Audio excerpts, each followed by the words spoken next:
ما شاء الله لا حول ولا قوة إلا بالله العلي العظيم حسبنا الله ونعم الوكيل نعم المولى ونعم النصير أعوذ بالله من الشيطان اللعين الرجيم بسم الله الرحمن الرحيم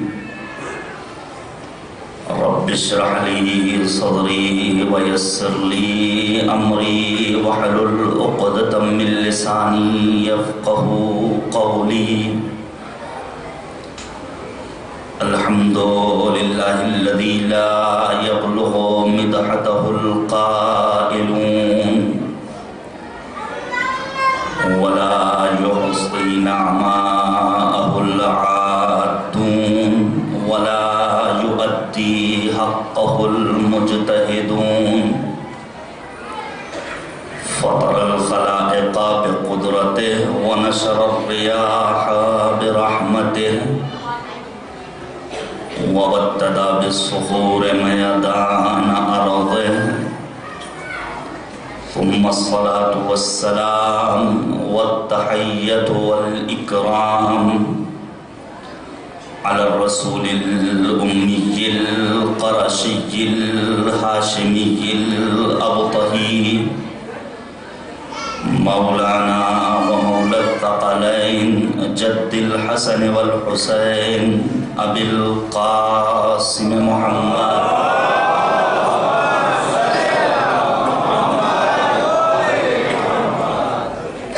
وعلى آله الأطيبين الأنجبين الأطهرين الأكرمين المعصومين المظلومين المنتخبين المنتجبين الذين أذهب الله عنهم الرجس وطهرهم تطهيرا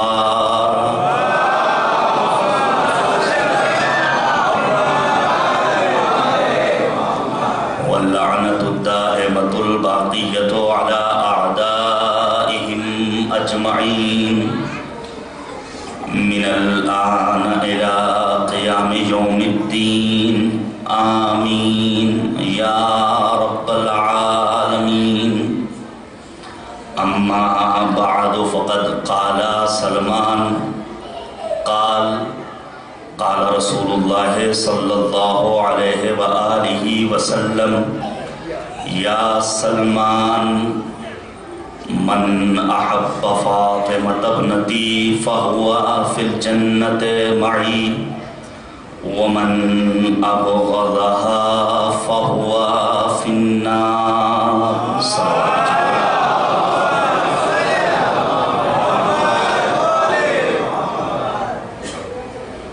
بڑی دردناک تاریخ بڑا دردناک موقع ہے وجود انسانی تھر تھرانے لگتا ہے مظلوم عالم کی مظلومیت کو سوچ کر کائنات سوگوار ہے وقت کا امام اپنی جدہ مظلومہ کی مظلومیت کو یاد کر کے اس المناک شہادت کے موقع پر قریہ قریہ بستی بستی پہنچ رہا ہے مؤمنین سے صاحبان عزا سے پرسہ قبول کرنے کے لیے شکر ادا کرتے ہیں فاطر ارض و سماوات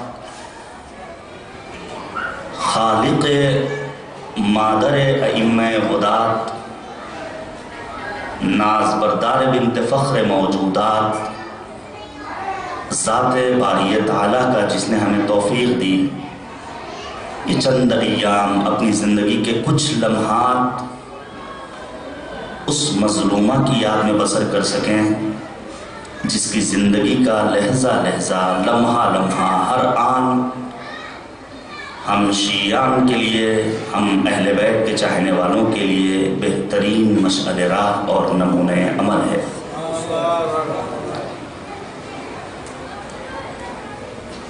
یہ تیسرا مرحلہ ہے حضرت زہرا اور کامیاب زندگی کے موضوع پر گفتگو ہو رہی ہے عرصہ حیات میں جسے دیکھیے وہ کامیابی کے پیچھے دوڑ رہا ہے، جان کی بازی لگا کر مقصد کا حصول آج کی اس تیز رفتار اور معاشی دنیا میں انسان کو مجبور کیے ہوئے ہے کہ وہ کامیابی و کامرانی کے لیے گامزن رہے، اپنے کو دوڑاتا رہے۔ لیکن کامیابی کیسے ملنے والی ہے، کامیابی کے نسخے ہمیں کہاں سے لینے ہیں، دور جانے کی ضرورت نہیں ہے، بلکہ نبی اعظم خاتم النبیین حضرت محمد مصطفیٰ صلی اللہ علیہ وسلم پیغمبر اعظم کی اس حدیث مبارکہ کو مد نظر رکھیں، انی تارکم فیکم الثقلین کتاب اللہ وعطرتی اہل بیتی ما ان تمسکتم بہما لن تضلوا بعدی وَلَن يَفْتَرِقَا حَتَّى يَرِدَ عَلَيَّ الْحَوْض۔ کامیابی کے نسخے آج کی انسٹیٹیوٹ، آج کے تعلیمی ادارے نہیں دیں گے، بلکہ قرآن کریم اور اہل بیت عصمت و طہارت یہ نسخے ہمیں دیں گے۔ اس مظلومہ، اس کائنات کی عظیم خاتون کا ہم تذکرہ کرنے جا رہے ہیں، جسے وقت کے امام یوسف زہرا مہدی دوران حضرت صاحب الزمان عجل اللہ تعالی قدرہ الشریف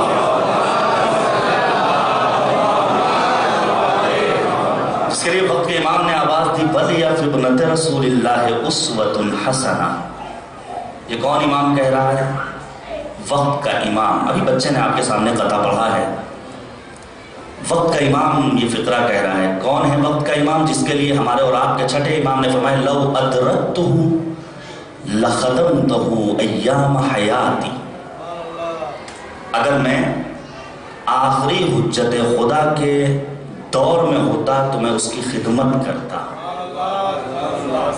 وہ امام کہہ رہا وَلِيَفِ ابْنَتِ رسول اللہ اسوۃ حسنہ، میرے لیے بنت پیغمبر بہترین نمونے عمل ہیں۔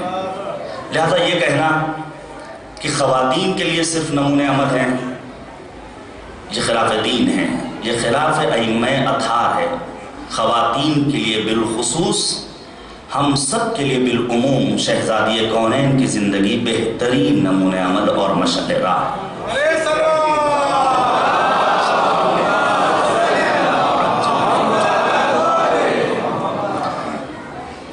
یہ کون خاتون جس کے لیے معمار انقلاب اسلامی ایران حضرت آیت اللہ العظمیٰ روح اللہ موسوی خمینی علیہ الرحمہ نے کہا تھا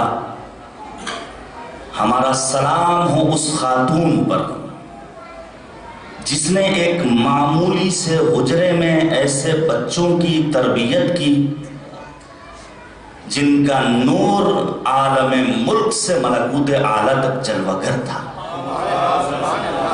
اللہ عظمت فاطمۃ الزہرا، ایک معمولی سے، بظاہر معمولی سے حجرے میں ایسے بچوں کی تربیت کی جو ہمارے امام بنے ہیں۔ شیر دل بیٹی زینب کبریٰ سلام اللہ علیہا کی تربیت کی۔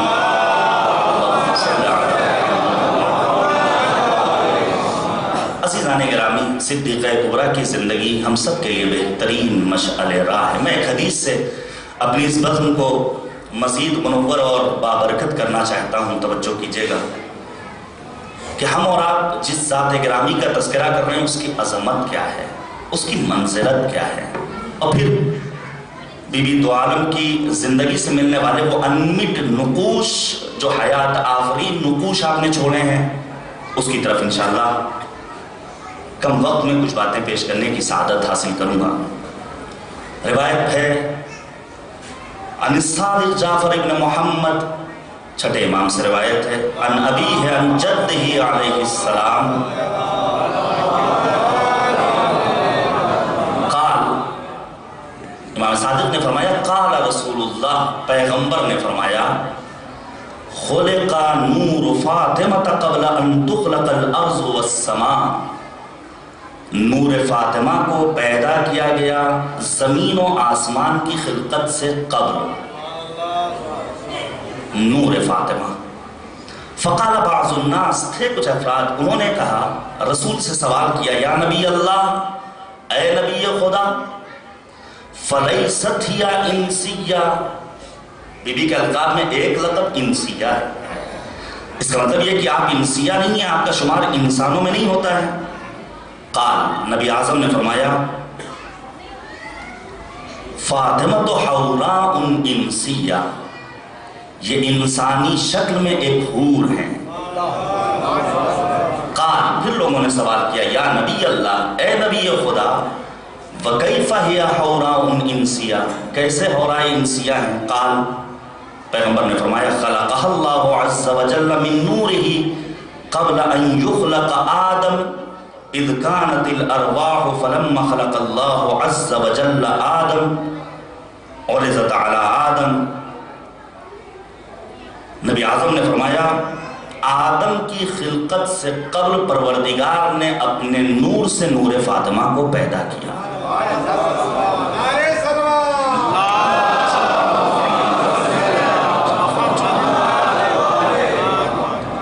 پھر لوگوں نے سوال کیا، یا نبی اللہ، وَأَيْنَ كَانَتْ فاطمہ، اگر خلقت زمین و آسمان سے قبل، حضرت آدم کی خلقت سے قبل بی بی دو عالم صدیقہ کبریٰ کی ولادت اور خلقت، تو آپ کا مقام، آپ کے رہنے کی جگہ کیا تھی؟ کہاں سکونت پذیر تھی شہزادی؟ نبی اعظم نے فرمایا، کانت فی حقت تحت ساق العرش، پیغمبر نے کہا ساق عرش کے نیچے آپ کا مقام تھا۔ قالوا یا نبی اللہ فما کان طعامها، جہاں تک میں آپ کو لانا چاہتا تھا۔ لوگوں نے سوال کیا، اگر آپ تھیں، آپ کی ایک منزل تھی، محل استقرار تھا، تو آپ کی غذا کیا تھی؟ آپ کھاتی کیا تھی؟ آپ کا کھانا کیا تھا؟ تغذیہ کس چیز سے کرتی تھی؟ جواب سنیے گا، پیغمبر نے فرمایا، قال التسبیح والتحلیل والتحمید، تسبیح پروردگار، تحلیل پروردگار، تحمید پروردگار، سبحان اللہ کہنا، لا الہ الا اللہ کہنا، الحمدللہ کہنا، یہ فاطمہ کی غذا تھی۔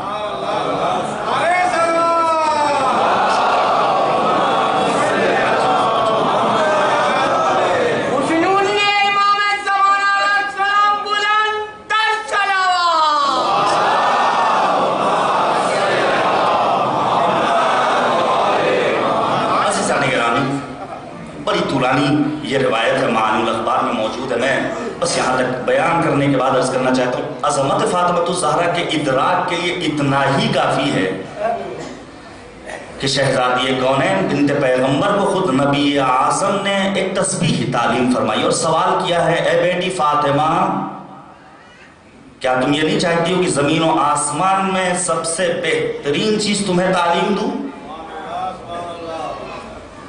بنت پیغمبر نے فرمایا، اے اللہ کے حبیب، میں اللہ سے راضی ہوں، اللہ کے رسول سے راضی ہوں۔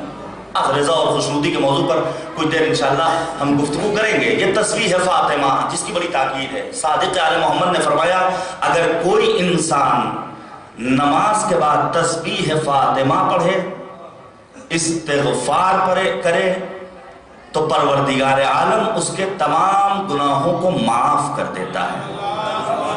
تسبیح فاطمہ۔ امیر المومنین سید العارفین فرزند ابو طالب حضرت علی نے فرمایا، اللہم صلی علی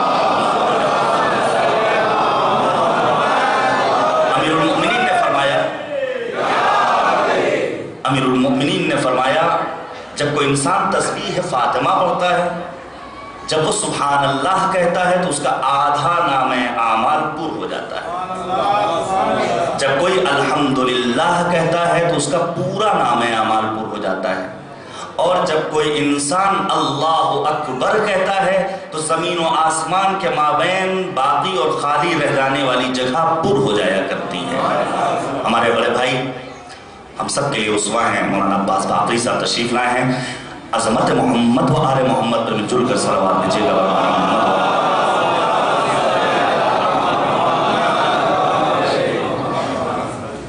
میں بہرحال وصول کو اطمینان کے ساتھ کہہ سکتا ہوں، شاہ اصغر بھائی سے تو بارہا میں نے التجا کی، لیکن اگر چند منٹ پہلے آپ تشریف لاتے تو آج مجلس سے آپ خطاب فرماتے اور ہم سب آپ کے بیانات سے بہرمند ہوتے۔ علماء کی سلامتی کے لیے ایک اور صلوات بھیجیے گا بر محمد۔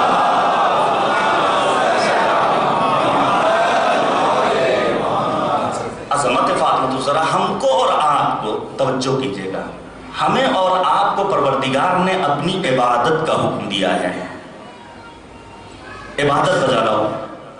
خلق لکم ما فی السماوات و ما فی الارض جمیعا، زمین و آسمان کی تمام چیزیں ہم انسانوں کے لیے، ہم کس لیے؟ وما خلقت الجن والانس الا لیعبدون، ہم عبادت خدا کے لیے۔ عبادت کس لیے؟ یا ایھا الناس اعبدوا ربکم الذی خلقکم والذین من قبلکم لعلکم تتقون۔ عبادت تقوی الہی کے حصول کے لیے۔ تقوی کس لیے؟ واتقون یا اولی الالباب، تقوی اختیار کرو شاید کی کامیابیاں تمہارے قدم چومیں۔ اگر دنیا اور آخرت میں ہمیں کامیابی چاہیے، پروردگار نے مطالبہ کیا ہے تم ہماری عبادت بجا لاؤ۔ اللہ رے عظمت بنت پیغمبر صدیقہ کبریٰ فاطمۃ الزہرا جو تسبیح پڑھتی ہے وہ عبادت پروردگار بن جایا کرتی ہے۔ صلوات بھیجیے گا بر محمد و آل محمد۔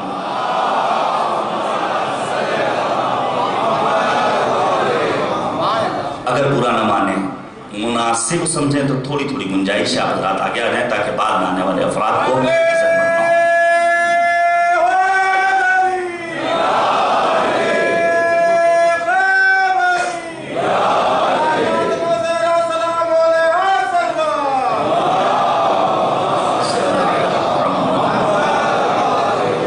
تو عزیزان گرامی، عظمت فاطمۃ الزہرا کے ادراک کے لیے خود ایک تسبیح ہے فاطمۃ الزہرا، یہی کافی و وافی ہے۔ میں نور فاطمہ کے سلسلے میں ایک بات جلدی سے بیان کر کے بات آگے بڑھانا چاہتا ہوں۔ یہ معصوم ہستیاں ہیں پروردگار نے اپنے نور سے پیدا کیا ہے۔ دلیل شبہ جمعہ میں ہم اور آپ کیا پڑھتے ہیں؟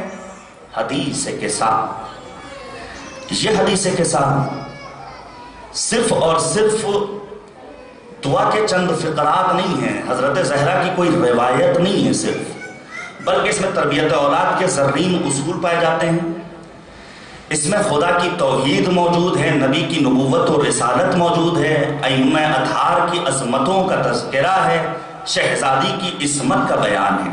توجہ کیجیے گا، ہم میں سے ہر انسان جانتا ہے، اور جب کبھی تذکرہ ہوتا ہے شہزادی کونین کی رضا کا، آنکھ میں آنسو آ جاتے ہیں۔ امیر المؤمنین فرماتے ہیں بی بی دو عالم کی چادر میں 11 پیوند تھے، لیکن حیا، عفت، حجاب کا مجسم نمونہ تھی شہزادی کونین۔ بی بی دو عالم چادر کتنی بڑی ہے، اگر سر ڈھکتی تھی تو پیر کھل جاتا تھا، پیر ڈھکتی تھی تو سر کھل جاتا تھا۔ اب آپ یہ بتائیے اتنی سی چادر، اس میں 5 معصوم ہستیاں جگہ پا رہی ہیں، یہ کیسے ممکن ہے؟ مثال کے طور پر ایک ظرف، ایک گلاس ہو ہمارے پاس، اس گلاس کی اپنی ایک کیپیسٹی ہے، ایک ظرفیت ہے، اس میں اتنا پانی آئے گا۔ اگر پانی ذرا سا بڑھا تو پانی چھلک جائے گا، یعنی محدود ظرف میں، توجہ کیجیے گا میرے عزیزوں، محدود ظرف میں اگر کوئی چیز آنے کے بعد نہ سما پائے تو ہم نتیجہ نکالا کرتے ہیں وہ مادی ہے۔ اس کے برخلاف یہ حسینیہ اتنا بڑا، دروازہ بند کر دیا جائے، گٹا ٹوپ اندھیرا، میں نے کہا بھائی کوئی دکھائی دے رہا ہے؟ نہیں۔ ایک سوئچ آن کیا، ایک بلب روشن ہوا، کہاں نورانیت پھیل گئی۔ دوسرا سوئچ آن کیا، ایک اور CFL روشن ہو گئی۔ تیسرا روشن کیا، چوتھا روشن کیا۔ آپ انصاف سے بتائیے کیا دیوار میں شگاف ہو جائے گا جو نور کو باہر تک پہنچا دے؟ نہیں، اس محدود ظرف میں نور آتا اور سماتا چلا جائے گا۔ محدود ظرف میں چیز آنے کے بعد نہ سما پائے تو وہ مادی ہوا کرتی ہے چیز، اور اگر محدود ظرف میں چیز سماتی چلی جائے تو وہ نور ہوا کرتا۔ اب سمجھ میں آیا یہ مقام و مرتبہ اہل بیت عصمت و طہارت ہے، انہیں مادی نہ سمجھنا، یہ نور الہی سے وارد وجود میں آنے والی صلوات بھیجیے گا بر محمد و آل محمد۔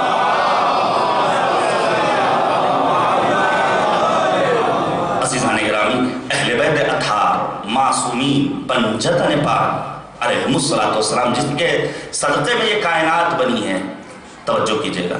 بی بی دو عالم نے کیا فرمایا؟ حبب الی من دنیاکم ثلاث، مجھے تمہاری دنیا سے 3 چیزیں عزیز ہیں، اور یہ حدیث اب تک ہمارے جوانوں کو یاد ہو جانی چاہیے، تیسرا دن ہے مسلسل پڑھ رہا ہوں۔ تلاوت کتاب اللہ والنظر الی وجہ رسول اللہ والانفاق فی سبیل اللہ، 3 چیزیں مجھے محبوب ہیں، تلاوت قرآن، رسول اعظم کے چہرے انور کی زیارت، اور راہ خدا میں خرچ کرنا۔ سچا محب کون ہوتا ہے؟ جو اپنے محبوب کے اشاروں پر رقص کرتا ہوا نظر آئے۔ ہمارے ساتھ جو مسئلہ ہے وہ یہ کہ ہم محب اور شیعہ میں فرق نہیں قائم کر پاتے۔ محب اور شیعہ میں فرق ہے۔ آنے والی ایک خاتون آتی ہے شہزادی کونین کی خدمت میں، اور آنے کے بعد کہتی ہے بنت پیغمبر، محب کسے کہتے ہیں؟ شیعہ کسے کہتے ہیں؟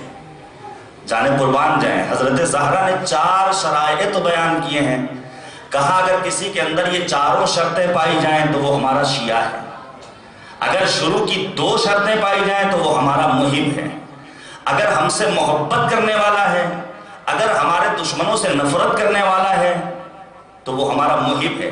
لیکن اگر کوئی ایسا انسان ہو جو ہماری محبت کرنے والا ہو، جو ہمارے دشمنوں سے اظہار بیزاری کرنے والا ہو، نفرت کرنے والا ہو، جو ہمارے بتائے ہوئے راستوں پر عمل کرنے والا ہو، جو ہماری منع کی ہوئی چیزوں سے اجتناب و پرہیز کرنے والا ہو، جب یہ 4 شرطیں پائی جائیں سمجھ جانا وہ ہمارا شیعہ ہے، وہ ہمارا چاہنے والا ہے۔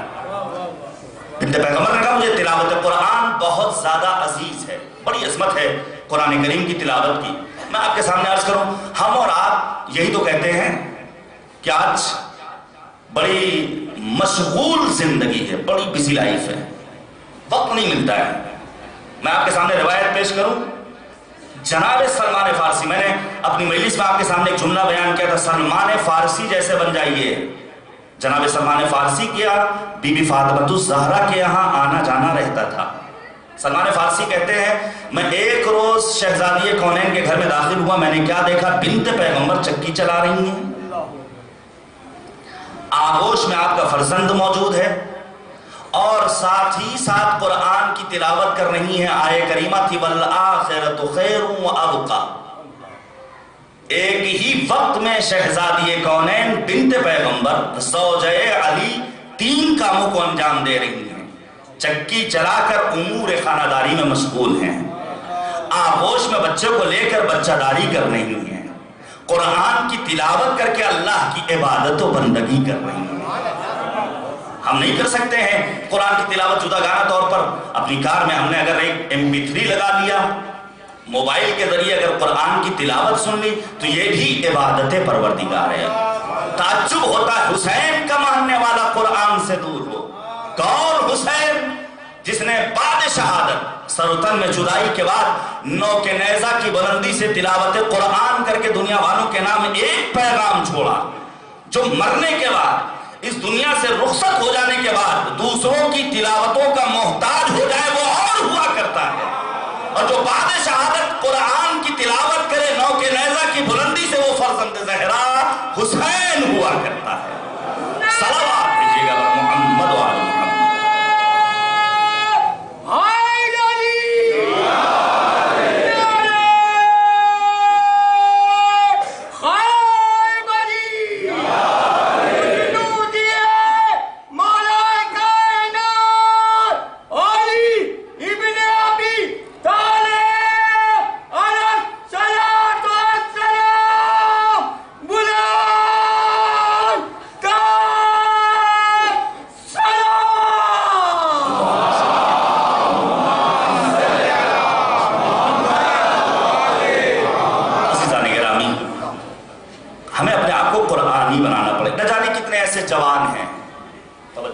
گا.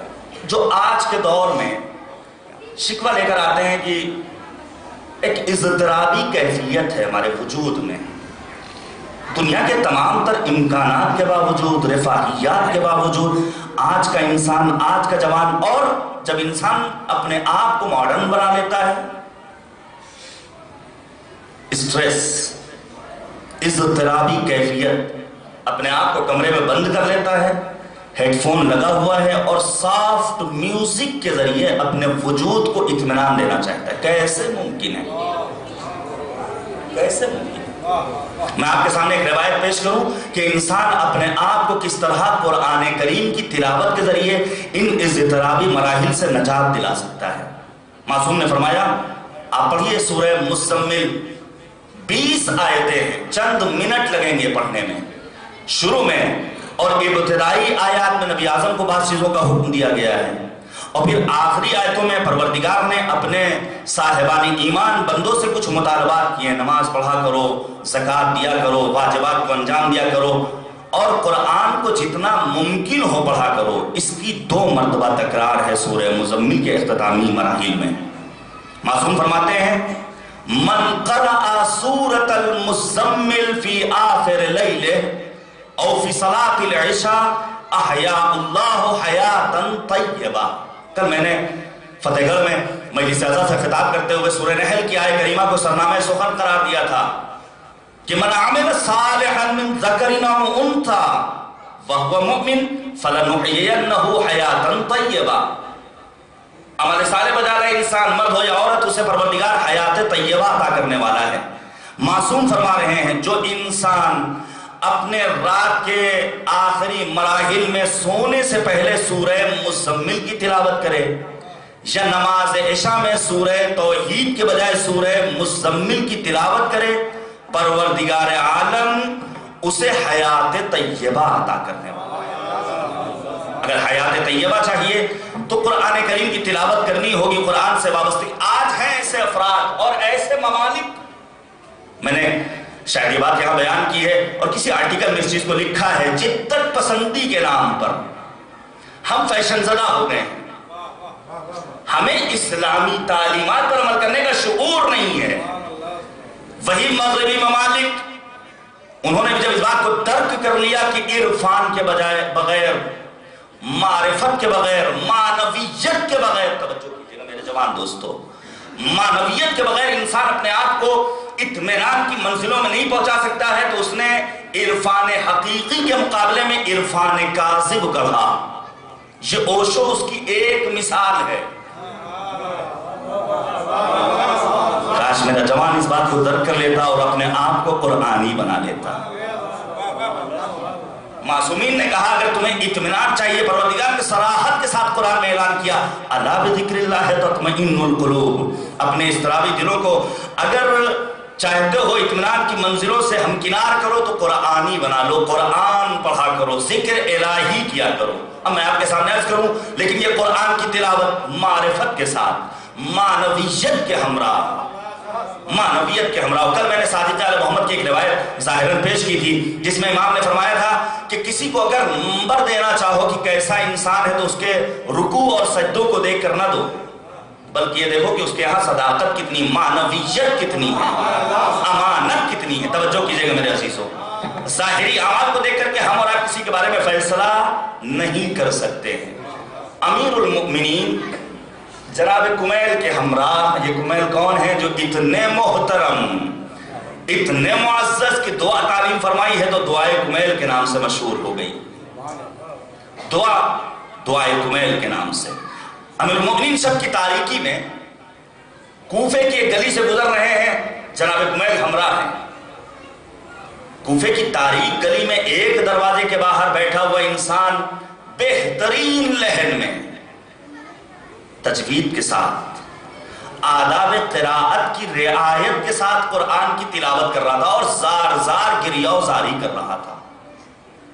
جناب کمیل ٹھہر گئے، جناب کمیل ٹھہر گئے. امیر المؤمنین نے پشت پر ہاتھ مارا، کمیل آگے بڑھ جاؤ. مولا یہ کتنی اچھی تلاوت کر رہا ہے. کہا نہیں، آگے بڑھ جاؤ. اور چند قدم جانے کے بعد امیر المؤمنین نے فرمایا یہ انسان جہنم میں جائے گا، جہنم اس کی منتظر ہے. مولا یہ قرآن کی تلاوت آنے دو جنگ نہروان کا موقع، خوارج میں سے تھا جنگ نہروان، مولا نے فرمایا تھا ان کے 4000 میں سے صرف 10 بچیں گے، ہمارے 4000 میں سے صرف 10 شہید ہوں گے۔ ہوا بھی ایسا ہی۔ اور پھر جب جنازوں کو دیکھا جا رہا تھا امیر المؤمنین کے ہمراہ جناب کمیل، امیر المؤمنین نے اپنی ذوالفقار سے جو جنازہ پلٹا، کمیل سے پوچھتے ہیں کمیل تم نے پہچانا؟ نہیں مولا، کہا یہ وہی ہے جو کوفے کی تاریک گلیوں میں قرآن کی بہترین لب و لہجے میں تلاوت کر رہا تھا۔ علی نے اس ایک جملے سے ایک بات واضح کر دی، اگر انسان بظاہر اچھے کاموں کو انجام دے رہا ہے، قرآن کی تلاوت کر رہا ہے، نماز ادا کر رہا ہے، لیکن دل میں حب ولایت و امامت علی نہیں ہے تو کوئی فائدہ پہنچنے والا نہیں ہے۔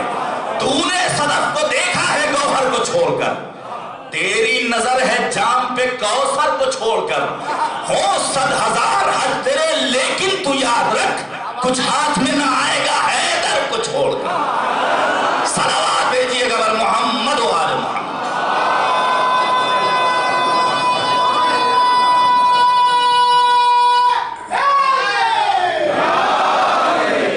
بہت شکریہ۔ میں گزارش کروں گا، میں نعرے کا مخالف نہیں ہوں، لیکن یہ وقت تاکہ استعمال ہو جائے اور چند ایک باتیں پہنچ جائیں، اس لیے بس نعرہ اتنا کافی و وافی ہے۔ مل جل کر عظمت محمد و آل محمد پر ایک صلوات دیجیے گا بر محمد و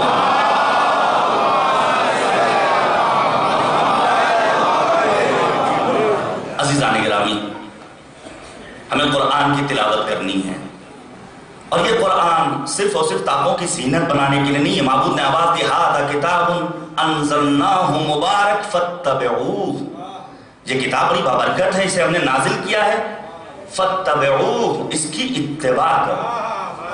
اگر کامیابی چاہیے اپنی زندگی میں تو قرآن کریم کی اتباع شرط ہے۔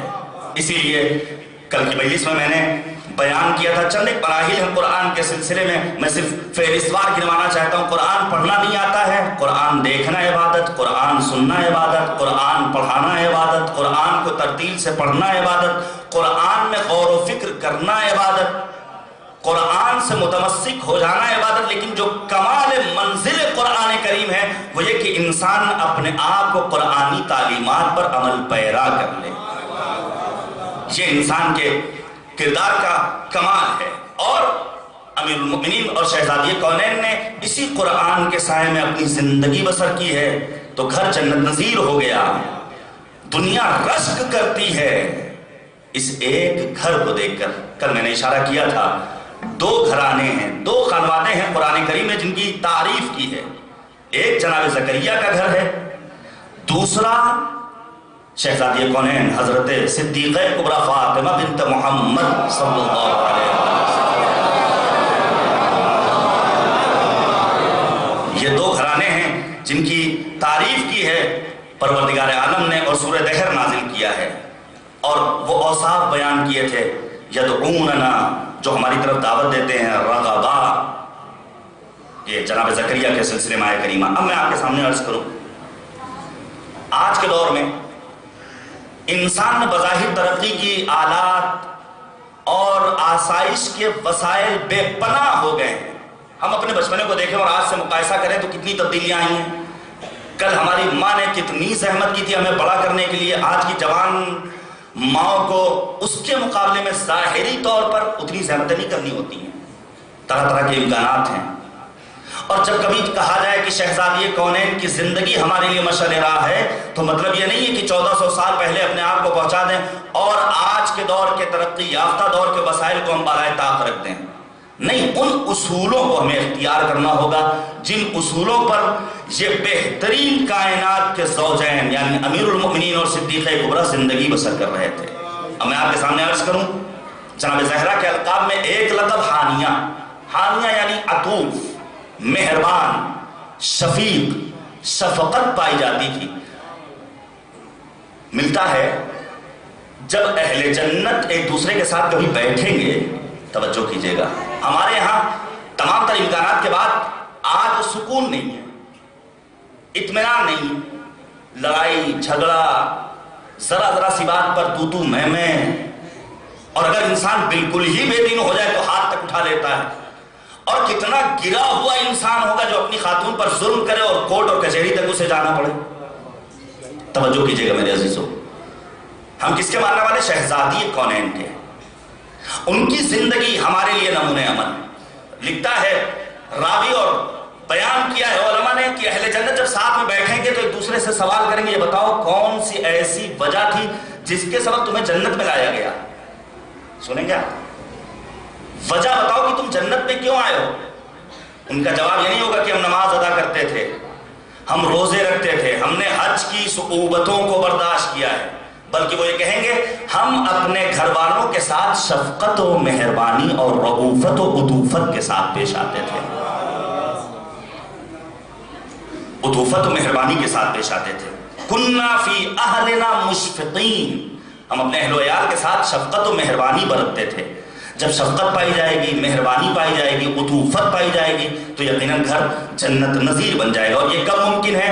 جب انسان شادی کے بندھن میں بندھے اور اس کے بعد اپنی زندگی کو ان کی زندگیوں سے وابستہ کر لے. اسی لیے معصوم نے فرمایا ما بنی فی الاسلام بناء احب الی اللہ من التزویج، شادیوں کو سخت نہ بنایا جائے. نہایت کم امکانات و پیسے کے ساتھ ایک اچھی شادی ہو سکتی اسلامی میراث و معیار کے مطابق اگر کی جائے. اور ہرگز یہ تصور نہ کیا جائے کہ آج ہمارے پاس پیسہ نہیں ہے، آج جاب نہیں ہے، نوکری نہیں. قرآن کریم نے صراحت کے ساتھ اعلان کیا کہ اگر تم فقیر ہو تو اللہ تمہیں غنی بنا دینے والا ہے. ایسے افراد جن کی زندگیوں میں مادی اعتبار سے انقلاب آیا ہے، معنوی اعتبار سے تبدیلی پیدا ہوئی ہے رشتے ازدواج میں جڑنے کے بعد. ما بنی فی الاسلام بناء احب الی اللہ من التزویج، کوئی بنیاد نہیں پڑی، کوئی بلڈنگ نہیں تعمیر ہوئی اللہ کے نزدیک شادی جیسی بلڈنگ سے اہم تر اور محبوب تر. ہمارے ہاں شادی کا کیا تصور ہے؟ تولید نسل کا ایک ذریعہ نہیں. لتسکنوا الیہا، شادی کس لیے ہے؟ جو زندگیوں میں مشکلات ہیں، ممانے ہیں، اضطرابی کیفیت ہے، اگر اپنے آپ کو سکون پہنچانا چاہتے ہو تو شادی کرو. شادی کے ذریعے تولید نسل ایک مرحلہ ہے اور اضطرابی کیفیت سے نجات مل جانا یہ دوسرا مرحلہ ہے جو اس کا اہم ترین مقصد ہے. اور بشریت کی گاڑی آگے بڑھنے والی ہے اسی ایک سلسلے کے ذریعے. کل عرض کیا تھا صدیقہ کونین کو جو حانیہ کہا گیا، بچوں کے ساتھ مہربان، والدین کے ساتھ مہربان،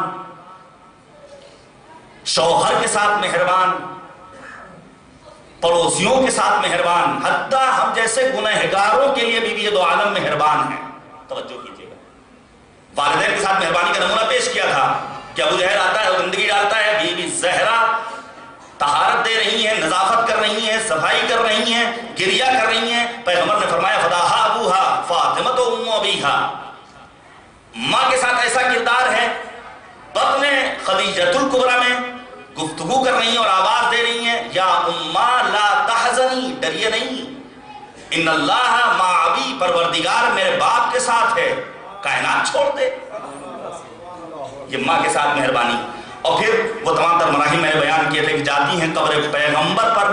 جب کبھی بہت زیادہ مشتاق ہوتی تھی نبی کی زیارت کے لیے تو میں حالت گریہ میں پہنچتی تھی قبر پیغمبر پر زیارت کرنے کے لیے. اس کے بعد کا مرحلہ امیر المؤمنین کے ساتھ آپ کی شفقت و مہربانی. امیر المؤمنین نے فرمایا، کل میں نے اشارہ کیا، جب کبھی تمام تر مشکلات کے بعد گھر میں پہنچتا تھا نگاہ فاطمہ پر پڑتی تھی، اپنی صعوبتوں کو، مشکلات کو بھول جاتا تھا.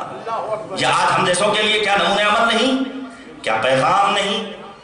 میں آپ کے سامنے عرض کروں، ہمارے یہاں فرمائشات کی لمبی لمبی فہرست پہلی مجلس میں جانب اشارہ کیا جا چکا ہے. ایک روایت پیش کروں اور اپنی جانوں کو ہم قربان کر دیں فاطمۃ الزہرا سلام اللہ علیہا پر.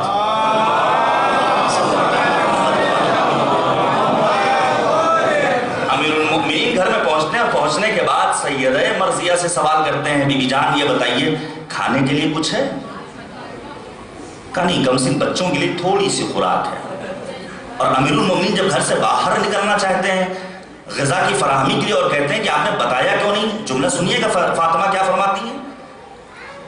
سیدہ فرماتی ہیں، زہرائے مرضیہ کہتی مجھے شرم محسوس ہوتی ہے کہ میں آپ سے کسی چیز کا مطالبہ کروں جو آپ کی تاب و توان اور قدرت میں نہ ہو. مجھے شرم محسوس ہوتی ہے. رہا تب بھی امیر المؤمنین کے ساتھ زندگی حسن و اخلاق کے ساتھ بسر کی، نہیں تھا تب بھی بسر کی، جس شوہر کے ساتھ۔ اس کے بعد مرحلہ اولاد کے ساتھ مہربانی۔ ہم اور آپ اپنی اولاد کے لیے بسا اوقات سمجھتے ہیں ساری ذمہ داری خاتون خانہ کی، ممکن نہیں ہے۔ بچوں کی، جملے کو غور سے سنیے گا، بچوں کی اخلاقی صحت کا سنگ بنیاد گھر میں رکھا جاتا ہے۔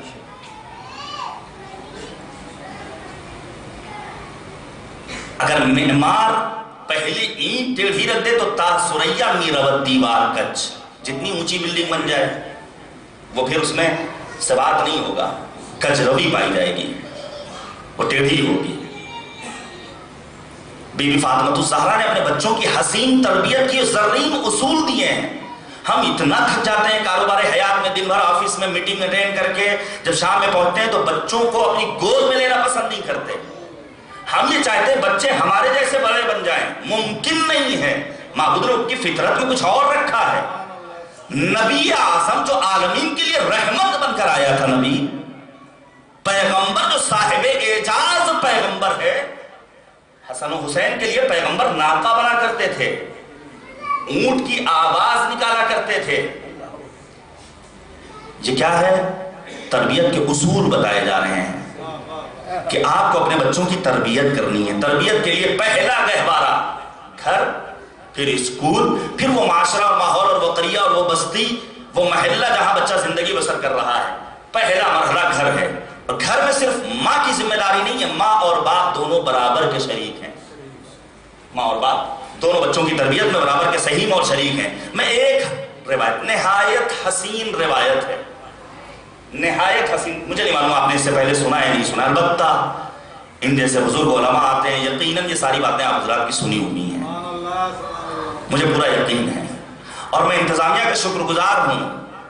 مجھ جیسے ادنا طالب علم کو جہاں زحمت دی، میرے لیے کمال افتخار نہیں، بزرگ اور جید علماء جو واقعاً الذین یبلغون رسالات اللہ، جو اپنے الہی فریضوں کو پورا کرنے کے لیے تمام تر صوبتوں کو مادی امکانات کی کمی کے باوجود پورا کرنے آگے بڑھتے ہیں، اور دین کی خدمت کے لیے پرچار پیغام اہل بیت اطہار کے لیے۔ روایت سنیے، کتنی حسین روایت ہے۔ پیغمبر اعظم نے امام حسن اور امام حسین کے درمیان خطاطی کا ایک مسابقہ رکھا، توجہ کیجئے گا، خطاطی کا ایک مسابقہ رکھا۔ ہم نہیں کر سکتے ایسا، کبھی اپنے بچوں کو ایک ساتھ بٹھا لیں اور بٹھانے کے بعد کوئی ایک علمی مقابلہ رکھ دیں، جو 2 آیتیں پڑھے گا مثلا اس کو یہ انعام ملے گا۔ چلیے آج کا بچہ اگر چاکلیٹ سے راضی ہوتا ہے، چاکلیٹ ملے گی اسے۔ کون ہے ایسا جو یہ کرتا ہے؟ پہلا مخاطب میں خود۔ پیغمبر اعظم نے امام حسن اور امام حسین کے درمیان خطاطی کا مقابلہ رکھا ہے، دونوں نے اللہ رے عظمت تربیت فاطمہ الزہرا، دونوں نے بہترین خطاطی کی، لے کر پہنچے پیغمبر کی خدمت میں، نبی خدا نانا جان یہ ہماری خطاطی کا نمونہ ہے، اب آپ قضاوت کیجئے کس کی خطاطی بہتر ہے۔ لیکن پیغمبر کیسے فیصلہ کریں؟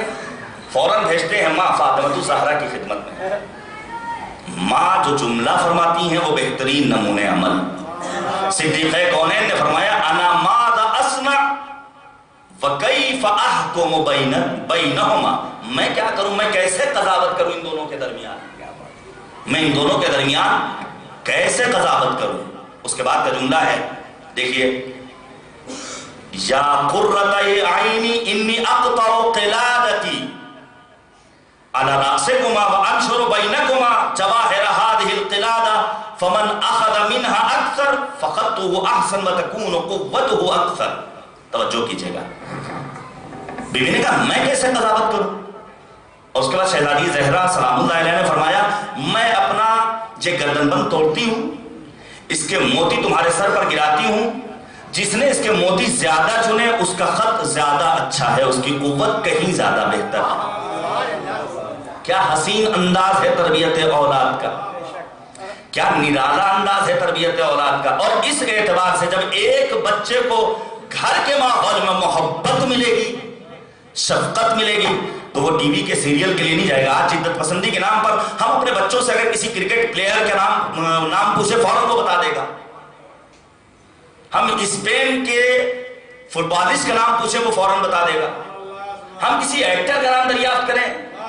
معذرت کے ساتھ عرض کر رہا ہوں، کوئی ایک گانا چلا دے فوراً بتا دے گا فنا فلم کا ہے، لیکن اگر دریافت کریں سرکار امام زمانہ کے نواب اربعہ کے نام کیا تھے؟ چند افراد اگر مل جائیں تو اللہ کے شکر ادا کرنے کا مقام ہے۔ یہ ایک لمحہ فکریہ ہے عزیزان گرامی، بچوں کی ہمیں اسلامی تربیت کرنی ہے۔ اور اس کے بعد کا جو موقع ہے کہ کس طرح آپ کی شفقت تھی اپنے گنہگاروں کے لیے۔ آپ اگر وصیت فاطمہ الزہرا کا مطالعہ کریں، میں سادات سے عرض کرنا چاہتا ہوں، بالخصوص آپ سب سے بالعموم، ہماری ماں فاطمہ نے جب امیر المؤمنین کو وصیت کی ہے تو آنے والی تمام تر نسل کو تحفہ سلام پہنچایا ہے۔ میری اولاد جو قیامت تک آنے والی ہے ان تک میرا سلام پہنچا دینا، اے علی مرتضیٰ۔ کیا انہیں ہمارے گناہوں کا علم نہیں ہے؟ کل انشاءاللہ مجلس میں آپ کے سامنے عرض کروں گا دعا عند فاطمہ الزہرا، حضرت زہرا کی نگاہ میں دعا عبادت۔ وقت کا امام جو بی بی دو عالم کو اپنی زندگی کا بہترین نمونہ عمل قرار دیتا ہے، امام زمانہ نے کیا فرمایا؟ انی لأدعو اللہ لمذنب شیعتنا فی کل یوم واللیل الف مرہ، میں ہر روز ہر رات اپنے گنہگار شیعوں کے لیے 1000 مرتبہ استغفار کرتا ہوں۔ ان اہل بیت کو ہمارا اتنا پاس و لحاظ، اتنا خیال، ہم کچھ لمحات نہیں نکال سکتے، ہمارا بڑا خیال رکھا ہے ان معصومین نے۔ اب آپ کے سامنے روایت پیش کر رہا ہوں، روایت کا فقرہ ہے، رسول اکرم اپنی زندگی کے آخری لحظات میں جس غم میں مبتلا وہ یہی کہ ہمارے چاہنے والے جو گنہگار ہیں ان کا کیا ہوگا۔ اور جب اسرائیل نے سوال کیا آپ کے لیے جنت آمادہ، آپ پریشان کیوں ہیں؟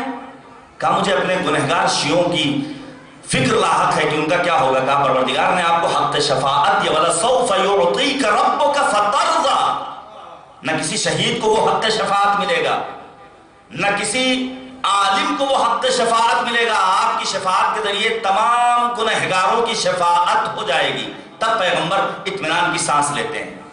صدیقہ کبریٰ توجہ کیجئے گا، دیکھیں ان معصومین علیہ السلام نے کس انداز سے گنہگاروں کو اہمیت دی ہے۔ یہ گنہگار جو ہمارے سماج میں بے نمازی ہیں، یہ گنہگار جو ہمارے سماج میں کھلم کھلا خلاف ورزی قانون کرتے ہیں، یہ مریض ہیں، مریض۔ توجہ کیجئے گا، جملے کو سنبھالیے گا۔ یہ گنہگار جو کھلا کھلا گناہ کر رہے ہیں، حال دل سب کا ضمیروں سے اللہ واقف ہے، لیکن کھلا کھلا نماز نہیں پڑھنا ہے، جھوٹ بولنا ہے، غیبت کرنی ہے، اور خدا نخواستہ کسی سماج میں اگر شراب پی جانے لگے، یہ جو گنہگار ہے یہ مریض ہے۔ علماء اخلاق نے بیان کیا یہ مریض ہے۔ ڈاکٹر مریض کے ساتھ کس طرح پیش آتا ہے؟ توجہ کیجئے گا، ڈاکٹر مریض کے ساتھ کس طرح پیش آتا ہے؟ ایک ہاتھ میں نشتر ہوتا ہے سرجن کے ہاتھ میں، دوسرے ہاتھ میں مرہم ہوتا ہے۔ کہا اگر گنہگار کوئی تمہارے معاشرے میں دکھ جائے تو اس کے لیے ڈاکٹر بن جاؤ، ہاتھ میں امر بالمعروف کرنے کے لیے نشتر بھی رکھو، نہیں منکر کرنے کے لیے مرہم بھی رکھو۔ جب یہ دونوں چیزیں ہمراہ ہوں گی تب جا کر کے ایک فاطمی سماج معرض وجود میں آئے گا۔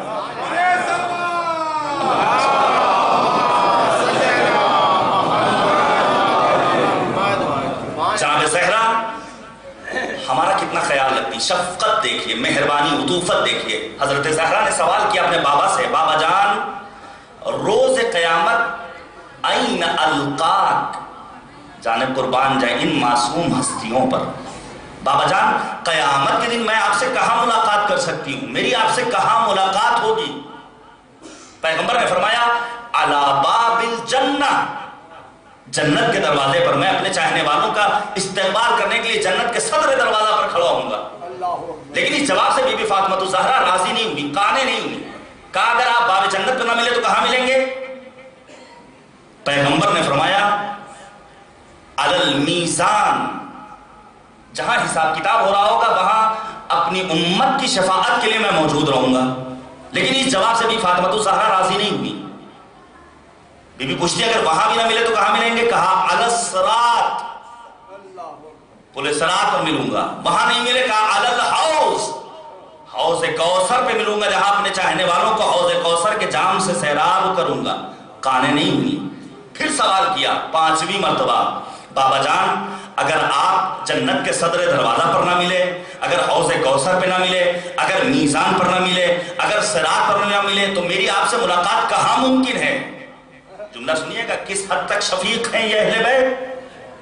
پیغمبر فرماتے ہیں اگر وہاں بھی نہ ملا تو میری ملاقات تم سے ہوگی علی شفیر جہنم، جہنم کے صدر دروازے پر، انٹری گیٹ پر کھڑا ہوں گا، وہاں تم مجھ سے ملاقات کر سکتی ہو۔ کس لیے کھڑے ہوں گے؟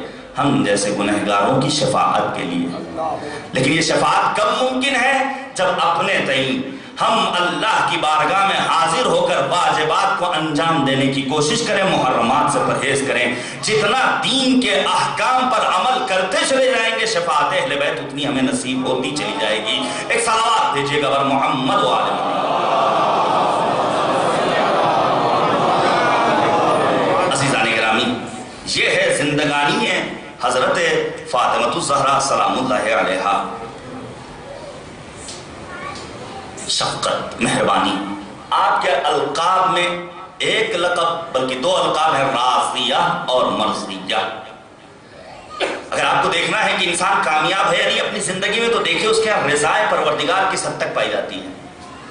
صدیقہ کبریٰ تنہا راضیہ نہیں ہے بلکہ مرضیہ بھی ہیں۔ خدا بھی راضی ان سے، یہ بھی راضی خدا سے۔ آگے کرو، ایک اور صلوات دیجیے گا بر محمد و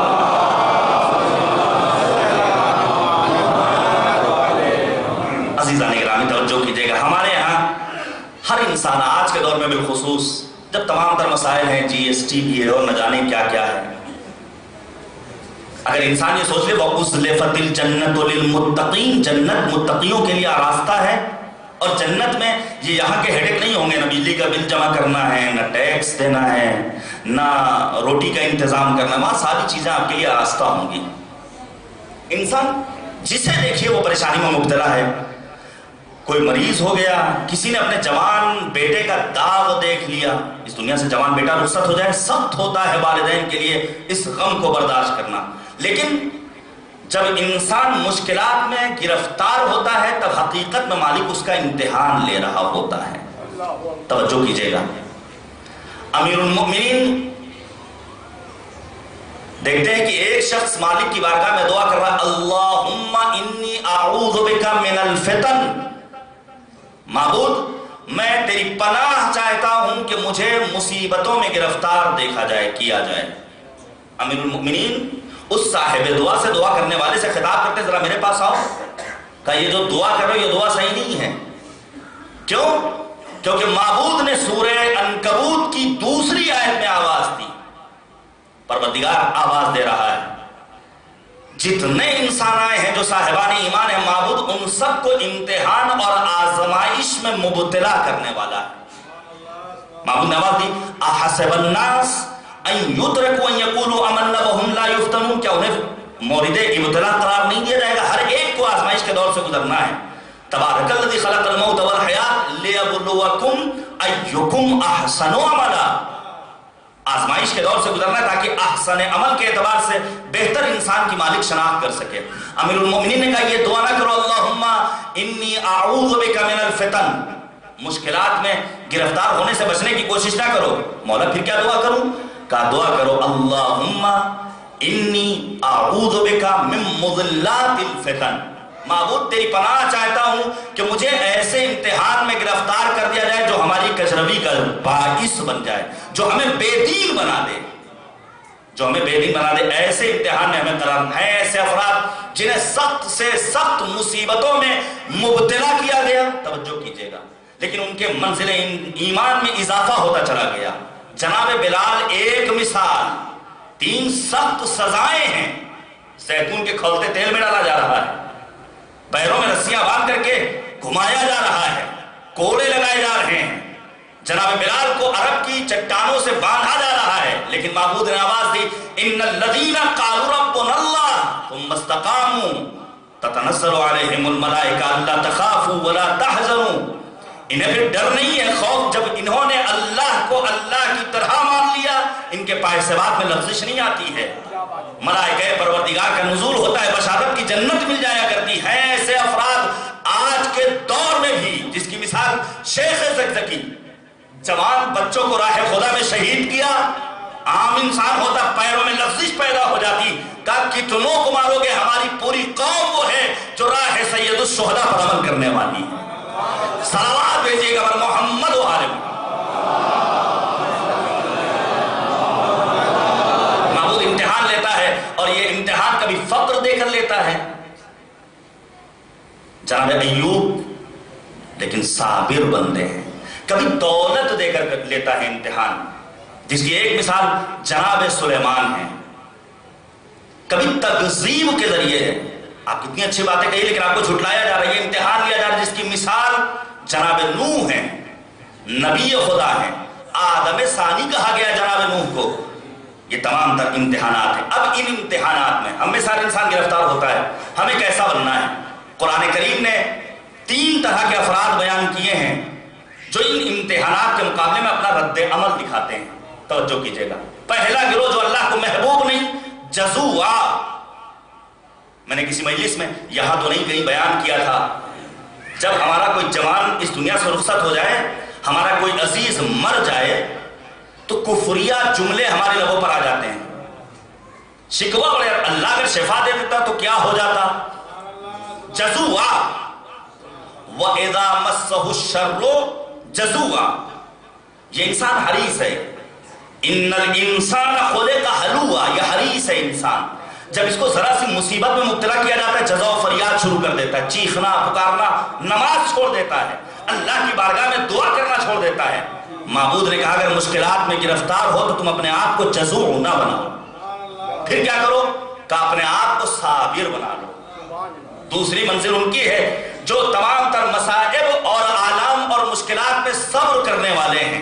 پروردگار نے قرآن کریم میں 2 گروہوں پر اپنا صلوات کا نذرانہ پیش کیا ہے۔ پہلی آیت آپ میں سے سب کو یاد ہے، بسم اللہ الرحمن الرحیم، ان اللہ وملائکتہ یصلون علی النبی یا ایھا الذین آمنوا صلوا علیہ وسلموا تسلیما۔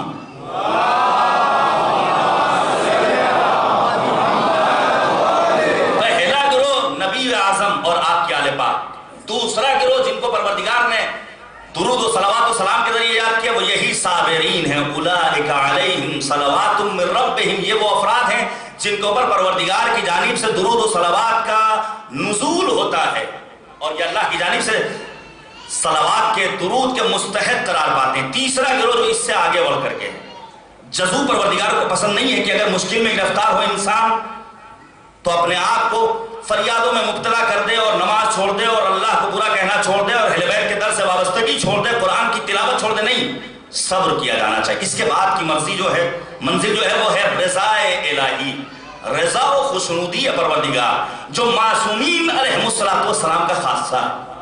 آپ سوچئے کربلا کے میدان میں زہرا کے لال حسین مظلوم کربلا پر کتنی مصیبتیں پڑی ہیں، لیکن امام حسین نے کیا فرمایا؟ الہی رضم برضائک، اے کریم پروردگار تیری مرضی پر میں راضی ہوں۔ ثانیہ زہرا جناب زینب کبریٰ نے یزید کے دربار میں جب یزید نے پوچھا ہے کیسا پایا، کہا ما رأیت الا جمیلا، سوائے خوبصورتی کے کچھ اور نہیں دیکھا۔ یہ منزل صبر سے کہیں بہتر ہے جو اہل بیت اطہار اور خاص بندوں کے ہاں ملا کرتی، یہی وجہ ہے۔ آپ پڑھیے نہج البلاغہ کا خطبہ نمبر 156، نوٹ کیجئے ان باتوں کو، پڑھیے خطبہ نمبر 156۔ امیر المؤمنین سے پیغمبر اعظم سوال کرتے ہیں جب تم شہید ہوگے تو تمہارے صبر کا کیا عالم ہوگا؟ امیر المؤمنین کو بشارت دی ہے پیغمبر نے کہ تم شہید کیے جاؤ گے۔ بار بار امیر المؤمنین سوال کرتے ہیں، نبی خدا بتائیے میری شہادت کب ہوگی؟ جنگ احد کے موقع پر سوال کیا ہے، میری شہادت کب ہوگی، میری شہادت کب ہوگی؟ پیغمبر نے ایک روز سوال کیا جب تم شہید کیے جاؤ گے تو تمہارے صبر کا عالم کیا ہوگا؟ جواب سنیے گا امیر المؤمنین کا۔ کون ہے امیر المؤمنین؟ زوج فاطمہ الزہرا، جو بابا ہیں حسن و حسین کے، جو آسمان امامت و ولایت کے پہلے اختر تابناک ہیں، جو بعد رسول خلیفہ رسول ہیں بلا فصل۔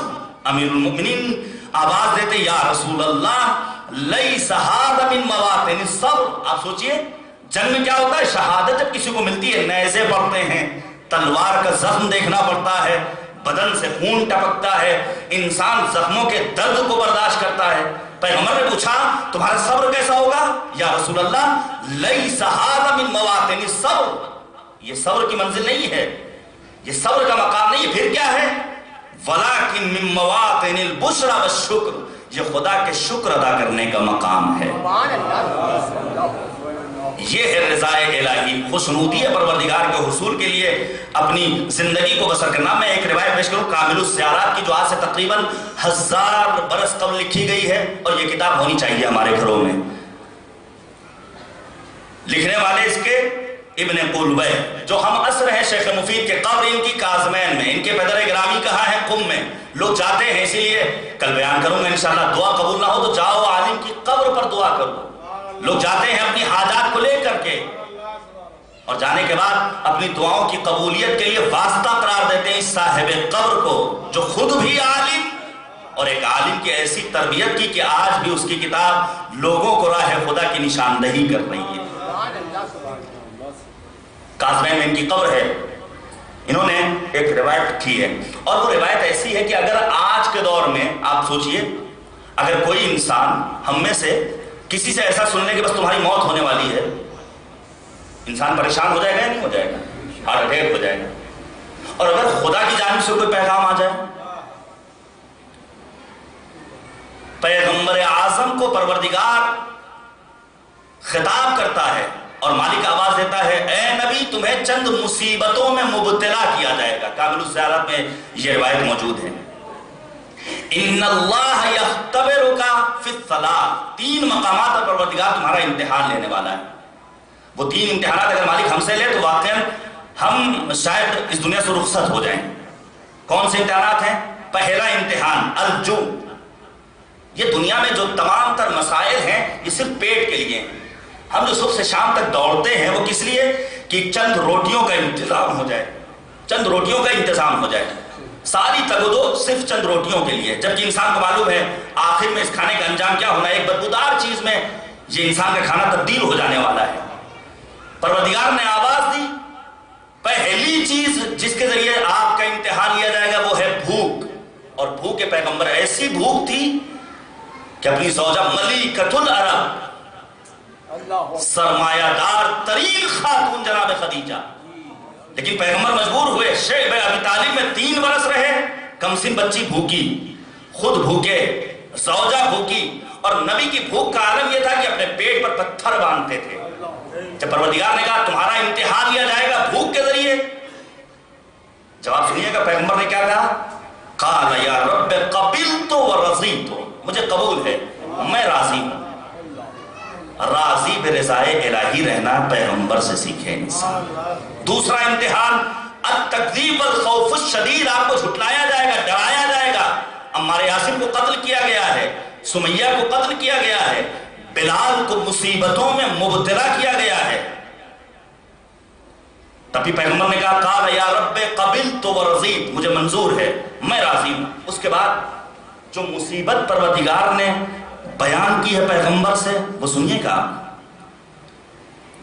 معبود آواز دیتا ہے اما اخوک علی فیقتل، مولا کی امیر المؤمنین کی شہادت کی بشارت دی ہے۔ کہا تیسری مصیبت جو آنے والی وہ یہ کہ آپ کے بھائی علی کو قتل کر دیا جائے گا۔ اس کے بعد جملہ اما ابنتک فاطمہ فتظلم، آپ کی بیٹی فاطمہ پر ظلم کیا جائے گا۔ وَيُؤْخَذْ حَقُّهَا، ان کا حق غصب کر لیا جائے گا۔ وَتُضْرَبْ وَهِيَ حَامِلٌ، کیسے ترجمہ کروں؟ میں آج دن بھر مضطرب رہا۔ پروردگار آواز دے رہا ہے آپ کے بھائی علی کو قتل کر دیا جائے گا، آپ کی بیٹی فاطمہ پر ظلم کیا جائے گا، ان کے حق کو غصب کر لیا جائے گا۔ وَتُضْرَبْ وَهِيَ حَامِلٌ، آپ کی بیٹی فاطمہ کو مارا جائے گا جبکہ آپ کے پیٹ میں محسن ہوں گے، آپ حاملہ ہوں گی۔ پیغمبر نے ان 3 مصیبتوں کو سنا ہے۔ 2 جگہ آپ نے فرمایا یا رب قبلت، مجھے قبول منظور، ورضیت، میں راضی، لیکن جب یہ مصیبتیں سنتے ہیں امیر المؤمنین کے سلسلے میں اور فاطمۃ الزہرا اپنی بیٹی کے سلسلے میں تو پہلے کہتے ہیں انا للہ و انا الیہ راجعون، اس کے بعد کہتے ہیں قبلت یا رب، مجھے قبول ہے، ورضیت، اور میں راضی ہوں۔ نشیب و فراغ آتے ہیں انسانی زندگی میں، اور ان تمام مراحل حیات میں اگر انسان مرضی خدا کے سامنے اپنے سر تسلیم کو خم کر دے تو یقیناً پروردگار وہاں سے عطا کرنے والا ہے جہاں تک انسان کا تصور بھی نہیں پہنچ سکتا ہے۔ میں آپ کے سامنے ایک واقعہ اور پیش کروں کہ انسان اگر مرضی خدا کے سامنے سر تسلیم خم کر دے تو پروردگار کتنا عطا کرنے والا ہے، کتنا عطا کرنے والا ہے۔ جناب داؤد نہایت خوبصورت، بہت خوبصورت نبی تھے، دیدہ زیب چہرہ تھا، اور داؤد لہن داؤدی یہ مشہور ہے، بہترین قرأت۔ پروردگار نے خطاب کیا جناب داؤد کو، مخاطب کر کے آواز دی، اے داؤد کیا تم جاننا چاہتے ہو کہ جنت میں تمہاری ہمسر کون ہوگی؟ رضا الہی انسان کو کون سا مقام و مرتبہ عطا کر دیتا ہے۔ اب سوچئے جنت میں حور ملنے والی ہے، لیکن بسا اوقات انسان مرضی معبود کے آگے اپنے سر تسلیم کو خم کر دیتا ہے تو پروردگار خود اس کی بیوی کو اتنا حسین بنا دیتا ہے کہ یہاں کا انسان جب جنت میں پہنچے گا تو حور کی جانب دیکھنا بھی پسند نہیں کرے گا، وہ کہے گا ہمیں ہماری بیوی چاہیے۔ مرضی تو لاؤ، رضا الہی کے آگے اپنے سر تسلیم کو خم تو کرو۔ جناب داؤد جب پیغام ملا کہ آپ دیکھنا چاہتے ہیں، کہا ہاں دیکھنا چاہتے ہیں، کہا خلادہ، جاؤ ان کے پاس اور جانے کے بعد جا کر کے بتا دو کہ تم ہماری ہمسر بننے والی ہو۔ پہنچے ہیں، دق الباب کیا، کون؟ کہا میں داؤد پیغمبر، یہاں کیوں آئے ہیں؟ کہا تمہیں معلوم ہے جنت میں تم ہماری ہمسر ہوگی؟ کہا اچھا۔ پھر جناب داؤد نے سوال کیا ہے، یہ بتاؤ تم کیا نمازیں ادا کرتی ہو، کیا مستحبات بجا لاتی ہو؟ پروردگار نے یہ مقام و مرتبہ کیوں دیا تمہیں؟ توجہ کیجئے گا۔ خلادہ کہتی ہیں نہیں میں نماز وغیرہ تو اتنا زیادہ نہیں پڑھتی ہوں۔ کہا پھر ہے کون سی ایسی صفت جس کے ذریعے پروردگار نے تمہیں یہ مقام و مرتبہ دیا کہ جنت میں تمہیں ہماری ہمسری مل رہی ہے؟ خاتون کہتی ہے بس ایک صفت ہے، میں رضا الہی کے آگے اپنے سر نیاز کو خم کر دیتی ہوں۔ مرضی معبود کے آگے امام صادق نے اس روایت کو نقل کیا، اس کے بعد فرمایا فَبِهَذَا بَلَغْتِ مَا بَلَغْتِ، یہ جو مرتبہ ملا ہے اسی رضا الہی کے حصول کی وجہ سے آپ کو ملا ہے کہ آپ مرضی معبود کے آگے اپنے سر تسلیم کو خم کر دیتی ہیں۔ رضا بھی کبھی عالمانہ ہوتی، کبھی جاہلانہ ہوتی۔ ہمارے یہاں کسی جوان کی اگر شادی طے ہو رہی ہے اور انسان آنکھ بند کر کے بغیر جستجو کے شادی کر لے اور اس کے بعد پھر آپس میں سازگاری نہیں پائی جا رہی ہے، کہے اللہ کی مرضی یہی تھی، نہیں، پہلے آپ نکلیے دیکھیے اس کے یہاں دولت ایمان ہے یا نہیں ہے، دولت تقوی ہے یا نہیں ہے، اور اس کے بعد اگر آپ کے یہاں ناسازگاری پائی جائے تب یقیناً یہ مرضی خدا تھی۔ لیکن اگر آپ نے بغیر جستجو کے، بغیر ان ملاک و معیارات کے، پروردگار نے قرآن میں کہا یہ شادی اس لیے ہے کہ آپس میں تم آسانی کے ساتھ زندگی بسر کرو، یخفف کا لفظ استعمال ہوا ہے، سختی کے لیے شادی نہیں ہے۔ رضا کبھی عالمانہ کبھی جاہلانہ، عالمانہ اگر رضا ہوگی تو یقیناً پروردگار نوازنے والا۔ میں آپ سے سوال کرتا ہوں، یہ بتائیے رضا الہی لقمہ حلال میں ہے کہ لقمہ حرام میں؟ لقمہ حلال میں۔ ترک لقمۃ الحرام احب الی اللہ من صلاۃ الف رکعۃ تطوعا، ایک لقمہ حرام چھوڑ دینا اللہ کی بارگاہ میں 2000 رکعت مستحبی نمازوں سے بہتر ہے۔ چاٹ بیچنے والا اگر غیر مسلم ہے تو ذرا سی دیر کی چاشنی کے لیے کیوں ہم اس سے چاٹ لے کر کھائیں؟ موموز اور نہ جانے آلو کی ٹکی اور جتنی چیزیں، یہ تھوڑی سی دیر کے لیے لذت انسان کو رضا الہی سے دور کر دیتی ہے۔ اللہ کی مرضی عبادت کی بجاوری میں ہے یا معصیت پروردگار میں ہے؟ یقیناً عبادت کی بجاوری میں ہے۔ بس میں اپنے آخری مرحلے میں پہنچ چکا ہوں۔ امیر المؤمنین فرماتے ان اللہ اخفى اربعۃ فی اربعہ، پروردگار نے 4 چیزوں کو 4 چیزوں میں چھپا کے رکھا ہے۔ پہلی چیز اخفى رضاہ فی طاعتہ، اگر مالک کی مرضی چاہیے تو اس کی عبادت و اطاعت کرو۔ معبود نے اپنی مرضی کو اپنی اطاعت میں پنہا کر رکھا ہے، اطاعت خدا کرتے چلے جاؤ، پروردگار کی رضا تمہیں ملتی چلی جائے گی۔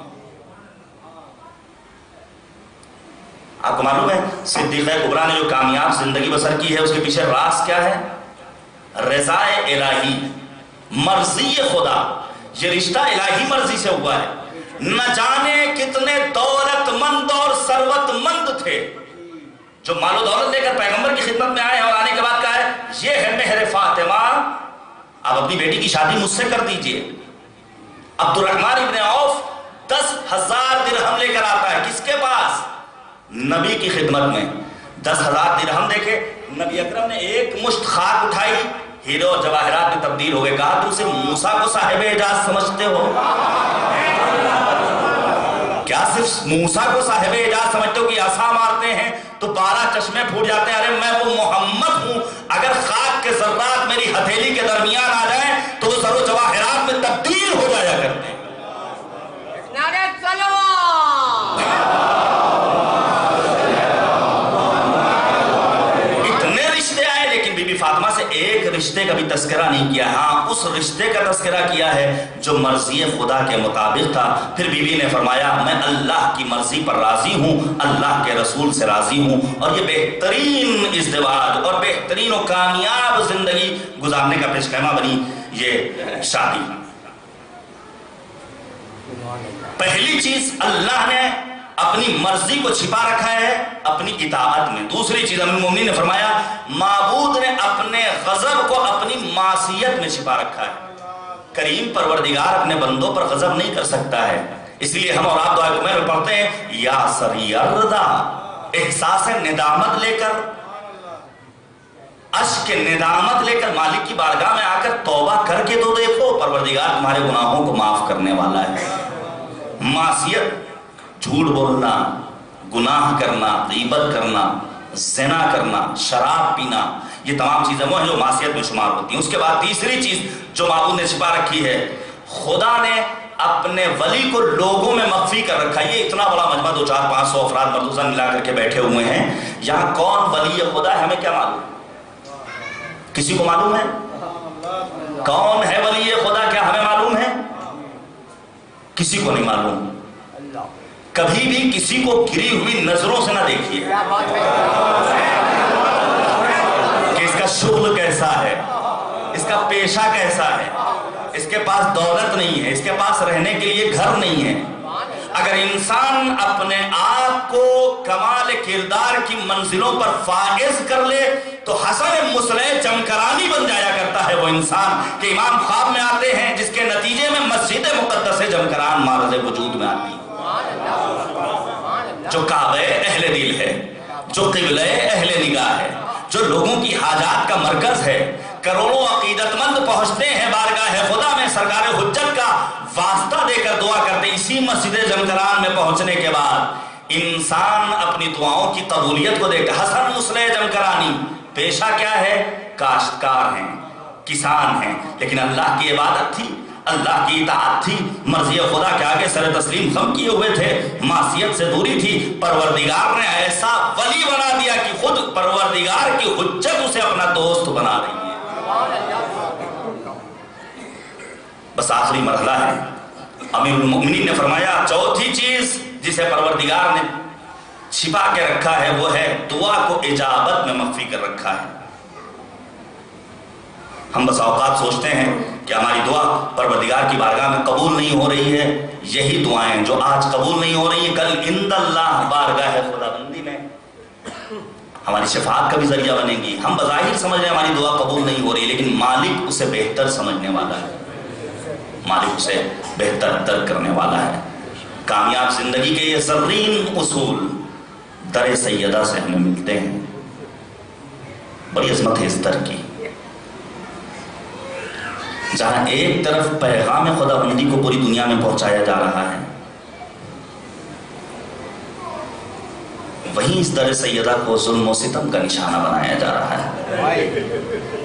اللہ اکبر. اللہ طاقت دے کہ چند جملے اپنی ماں فاطمہ الزہرا کے مصائب کے میں پڑھ سکوں آپ کی خدمت میں. خدا سلامت رکھے ان جوانوں کو جنہوں نے ہم تک کوششیں کی ہیں. تابوت سیدہ کی ہم اور آپ زیارت کریں گے. اے بی بی فاطمہ، کل آپ مظلومہ تھیں، آج بھی مظلومہ ہیں.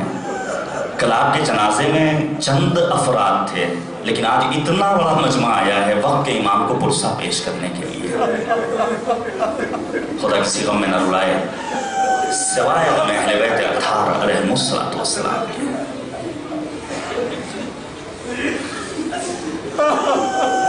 بڑی مصیبتیں دیکھیں صدیقہ کبریٰ نے 18 برس کی عمر میں. بالوں کی سفیدی، کمر کا خمیدہ ہو جانا، کس لیے؟ دفاع ولایت، امامت کی معرفت. کیا ان ملوکیت کے نشے میں چور لوگوں کو فاطمہ سے کوئی انعام تھا؟ نہیں، بغض تھا، کینہ تھا. تو امیر المؤمنین، امیر کائنات حضرت علی کا کینہ تھا. اور جب آنے والا ملعون آ کر کہتا ہے، پڑھیے آپ اس کا خط جو اس نے شام والوں کے نام لکھا ہے، اندازہ لگائیے. وہ کہتا ہے میں جب پہنچا ہوں در سیدہ پر اور میں نے کہا ابوالحسن کو باہر نکالو تو فاطمہ کی آواز آئی ابوالحسن گھر سے باہر نہیں نکلیں گے. وہ ملعون کہتا ہے گھر میں آگ لگا دوں گا. بی بی فاطمہ الزہرا فرماتی اس گھر میں آگ لگا دو گے جس میں پیغمبر کے ننھے ننھے کمسن بچے ہیں؟ وہ کہتا ہے ہوں بچے. آگ اور لکڑیوں کا انتظام کیا جاتا ہے. در سیدہ میں آگ لگائی جا چکی ہے. ملعون کہتا ہے سیدہ چادر اوڑھ کر آئی ہیں دروازے کو بند کرنے کے لیے. دست مبارک فاطمہ الزہرا چادر میں چھپا ہوا ہے. مظلومیت فاطمہ کو درک کیجئے. سادات، میری مائیں اور بہنیں، آپ سب تصور کیجئے. وہ کہتا ہے جیسے ہی فاطمہ الزہرا بنت پیغمبر نے دروازہ بند کرنے کے لیے چادر سے ڈھکے ہوئے ہاتھ کو آگے بڑھایا، میرے ہاتھ میں کوڑا تھا جسے میں لہلا رہا تھا. اس لہراتے ہوئے کوڑے سے میں نے جو ضرب لگائی ہے، فاطمہ نے ایسی چیخ بلند کی ہے.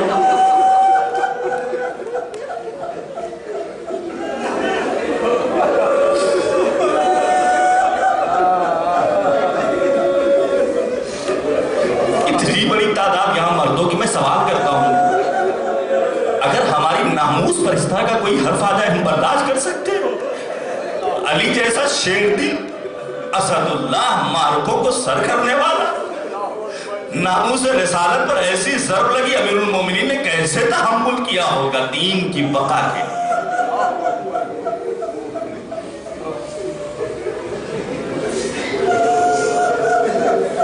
جزاکم ربکم خیر الجزا. خدا کسی غم میں نہ رلائے سوائے غم معصوم عالم اہل بیت اطہار. خدا ان آبادوں پر رحمت نازل کرے. پروردگار آپ کی تمام دعاؤں کو قبول و منظور فرمائے. ہم سب کو مقامات مقدسہ کی زیارت سے مشرف فرمائے. فرزند زہرا کے ظہور میں معبود تعجیل فرمائے جس کی آمد کے ہم سب منتظر ہیں. مرحوم کمپانی کہتے ہیں آیت اللہ مرجع مجتہد. صرف ظلم کی انتہا یہاں پر نہیں ہوئی ہے. در سیدہ پر جب آگ لگائی گئی ہے اور دروازہ چل رہا ہے، اس کے بعد جو ظلم کیا گیا وہ ناقابل تصور ہے. دروازے کو گرایا جاتا ہے پیر مار کر. اب ہماری ماں فاطمہ ہے جو در و دیوار کے درمیان ہے. سینہ اقدس فاطمہ الزہرا جس کا نبی بوسہ لیا کرتے تھے، جو آرام گاہ قرار پایا تھا حسن و حسین کے لیے، جو تربیت گاہ قرار پایا تھا سینہ. اور کیل جب در آئی، مرحوم کمپانی کہتے ہیں مجھ سے کیوں سوال کرتے ہو؟ ارے اس کیل کا در تو خود صدیقہ کبریٰ فاطمہ الزہرا سے جا کر پوچھو. اور جب دروازے پر لات پڑی ہے، بیوی در و دیوار کے درمیان ہے اور مارنے والے نے اپنی تلوار کے دستے سے جب شکم اقدس فاطمہ الزہرا پر ضرب لگائی ہے تو محسن کی شہادت ہوئی ہے. اور اس وقت بی بی زہرا چیخ پڑتی ہیں یا فضت خزینی، فضہ آ جاؤ میری مدد کے لیے. قد قتل ما فی احشائی، میرے شکم میں محسن کو شہید کر دیا گیا ہے. ارے ہم اور آپ کس کا غم منائیں؟ حسن کا غم منائیں، مظلوم کربلا حسین کا غم منائیں، یا پھر محسن جیسے شہید کا غم منائیں جسے بطن فاطمہ میں شہید کر دیا گیا. جزاکم ربکم. جناب سلمہ کہتی ہیں روز شہادت بنت پیغمبر کی حالت ناقابل دید تھی. کبھی داہنی کروٹ لیتی تھی بی بی، کبھی بائیں کروٹ لیتی تھی بی بی فاطمہ.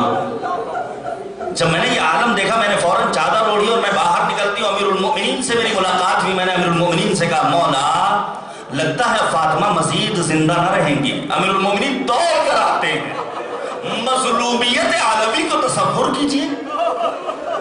امیر المؤمنین دوڑ کر آتے ہیں. آنے کے بعد روایت کا جملہ ہے، ارباب مقاتل نے لکھا ہے، علماء لکھتے ہیں کہ بی بی فاطمہ کے سر کو اپنے سانوں پر رکھا ہے امیر المؤمنین نے. محبت دیکھی فاطمہ، لیکن آنکھ نہیں کھلتی ہے. زہرا آنکھ نہیں کھلتی. متعدد مرتبہ آواز دی ہے امیر المؤمنین نے، متعدد مرتبہ آواز دی ہے علی مرتضیٰ نے. ایک مرتبہ آواز دیتے ہیں فاطمہ جان علی تمہیں بلا رہا ہے. جیسے ہی علی کا نام سنا آنکھیں کھول دی. مولا آپ آ گئے، آپ ہی کا ہمیں انتظار تھا. اور پھر وصیت کرنا شروع کی ہے، اے علی غسلنی، مجھے غسل دیجیے گا تو آپ، مجھے دفن کیجیے گا تو آپ، مجھے غنود دیجیے گا تو آپ. رات کی تاریکی میں ان تمام کاموں کو انجام دیجیے گا. خبردار جن سے میں ناراضی تھی ان کو میرے جنازے میں آنے کی اجازت مت دیجیے گا. میرے بچوں کا خیال رکھیے گا، مظلوم کربلا کا خیال رکھیے گا. میری قیامت تک آنے والی نسلوں کو میرا سلام کہیے گا. جزاکم ربکم. لمحہ فکریہ ہے، بی بی فاطمہ نے رات کی قید کیوں لگائی ہے؟ کیوں قید لگائی ہے؟ دعا کی قبولیت کا وقت ہے. معبود سے اپنی دعاؤں کی قبولیت کے لیے اپنے ہاتھوں کو بلند کر لیے دعائیں مانگی ہے. کیوں رات کی قید لگائی ہے؟ میں جملہ کہنا چاہتا ہوں، عجب نہیں بنت پیغمبر فاطمہ الزہرا نے رات کی قید اس لیے لگائی ہو جب علی جیسا انسان رات کی تاریکی میں فاطمہ کو غسل دیتے دیتے چیخ اٹھتا ہے. اگر روز روشن میں فاطمہ کے پہلو شکستہ کو دیکھتا تو کیا عالم ہوتا. جزاکم ربکم. جب ابھی تابوت اٹھے گا کمال احترام کے ساتھ ہمیں اور آپ کو بنت پیغمبر کا یہ تابوت اٹھانا ہے، زیارت کرنی ہے. امیر المؤمنین نے غسل دے دیا، کفن دے دیا، بچوں نے ودا کہہ دیا. امیر المؤمنین چند خاص لوگوں کے ساتھ لے کر پہنچتے ہیں. قبر میں دفن کرنے کے لیے دو افراد کی ضرورت ہوتی ہے. ایک سرحانے سے سہارا بنے، دوسرا میت کو بائیں سے سہارا بن کر. لیکن علی مرتضیٰ تنہا محرم، بچے کمسن ہیں. ایک مرتبہ قبر سے مخاطب ہو کر کہتے ہیں اے نبی خدا آ جائیے میری مدد کے لیے، میں آپ کی امانت کو لے کر آیا ہوں. روایات بتاتی ہے قبر فاطمہ سے دو ہاتھ بلند ہوئے، اے علی لا میری امانت کو مجھے واپس کر دے. مولا